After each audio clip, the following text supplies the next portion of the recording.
First Radhika Pandit ಅವರಿಂದ ಕಲಿಯೋ 3 ವಿಚಾರಗಳು, ಕಲಿಬೇಕಾಗಿರೋ. ರಾಧಿಕಾ ಪಂಡಿತಿಂದ ಒಂದು discipline, she is very disciplined. ಆಮೇಲೆ ಡಿಸಿಪ್ಲಿನ್ ಇನ್ ದ ಸೆನ್ಸ್ ಸೆಟ್ಟಿಗೆ ಬಂದಾಗ ಕೆಲಸದ ಬಗ್ಗೆ ಮಾತ್ರ ಗಮನ ಕೊಡೋದು, ಓಹೋ, ಬೇರೆ ಯಾವುದು ವಿಚಾರದ ಬಗ್ಗೆ ತಲೆ ಕೆಡಿಸ್ಕೊಳ್ಳೋದು ಅದು ಇದು ಅದೆಲ್ಲ ಏನೂ ಇಲ್ಲ. ಈಗ ನಾನು ಇವತ್ತೇನು ಸೀನ್ ಮಾಡ್ತಾಯಿದ್ದೀನಿ ಅದಕ್ಕೊಂದು ಮೆಂಟಲಿ ಪ್ರಿಪೇರ್ ಆಗಿ ಬರೋದು, ಆಮೇಲೆ ಡೈರೆಕ್ಟ್ರ್ ಹೇಳಿದ್ದನ್ನು ಫಾಲೋ ಮಾಡಿ ಎಷ್ಟು ಸಾಧ್ಯನೋ ಅದನ್ನು ಅಷ್ಟು ಬೆಟರ್ ಮಾಡೋಕ್ಕೆ ನೋಡೋದು.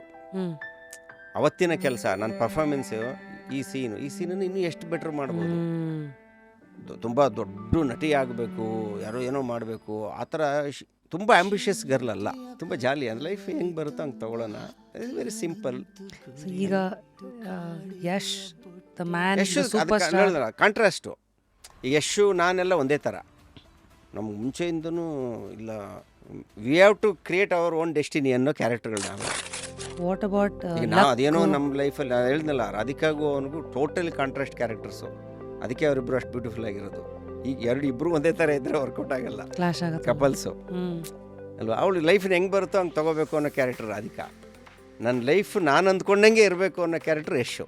ಓಹೋ. ಫುಲ್ ವಿಡಿಯೋನ ನೋಡಿ ಆನ್ ರ್ಯಾಪಿಡ್ ರಾಶ್ಮೀಸ್ ಯೂಟ್ಯೂಬ್ ಚಾನಲ್.